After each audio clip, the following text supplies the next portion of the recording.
किसानों की फसल खराब होने के बाद भी बीमा कंपनियों द्वारा अब तक उन्हें बीमा की राशि नहीं दी गई है। इसी को लेकर पूर्व विधायक दिलीप सिंह शेखावत ने बीमा कंपनियों को चेतावनी दी है कि अगर जल्द किसानों को उनके हक की राशि बीमा क्लेम नहीं दिया गया तो वह कोर्ट की शरण लेंगे। उन्होंने एसडीएम रंजना पाटीदार से भी मांग की है कि वह बीमा कंपनियों से चर्चा कर किसानों को उनकी फसल नुकसानी का बीमा दिलाए।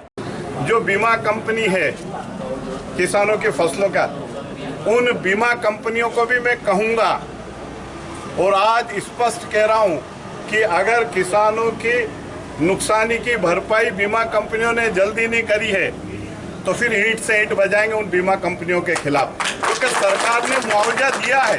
सरकार संवेदनशील है, माननीय मोहन यादव जी की सरकार, और सरकार ने अगर मुआवजा दिया है तो मुआवजा अधिकारियों के जो उन्होंने अनावरी का आकलन करा होगा उस आकलन के आधार पर मुआवजा दिया होगा। इसका मतलब सरकार ने माना है कि नुकसान हुआ है, और नुकसान अगर हुआ है तो फिर बीमा अभी तक क्यों नहीं मिल रहा है, ये प्रश्न चिन्ह है। क्योंकि बीमा का मतलब यही होता है कि जैसे हम लाइफ इंश्योरेंस कराते हैं, डेथ होती है 3 महीने 4 महीने बाद बीमा पैसा आ जाता है, तो किसान की फसल का अरबों रुपए का जो मुआवजा बीमा मिलना चाहिए उसका ब्याज कितना होता है। और अगर ये पैसा नहीं मिला बीमा कंपनी का, और मैं तो बहुत जल्दी यहाँ से अनावरी निकालने वाला हूँ कि सर एसडीएम, दोनों एसडीएम ने कितने अनावरी भेजी थी, और उसके आधार पर अगर मुझे कोर्ट में भी जाना पड़ेगा तो मैं कोर्ट में भी जाऊंगा। और इसलिए जाऊंगा कि आखिर कितना आप ब्याज, बीमा कंपनी जो प्राइवेट है वो सरकार को सीधे सीधे उनकी योजना को भी चुनौती दे रही, प्राइवेट लोग इसलिए चुनौती दे रही है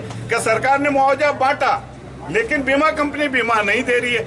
और इसलिए आने वाले समय में अगर हुआ तो फिर हजारों किसान सड़कों पे होंगे, उस बीमा के लिए भी निश्चित रूप से होंगे। और इसलिए आज मैं मीडिया के माध्यम से एसडीएम मैडम को भी कह रहा हूं कि बीमा कंपनियों से बात करें।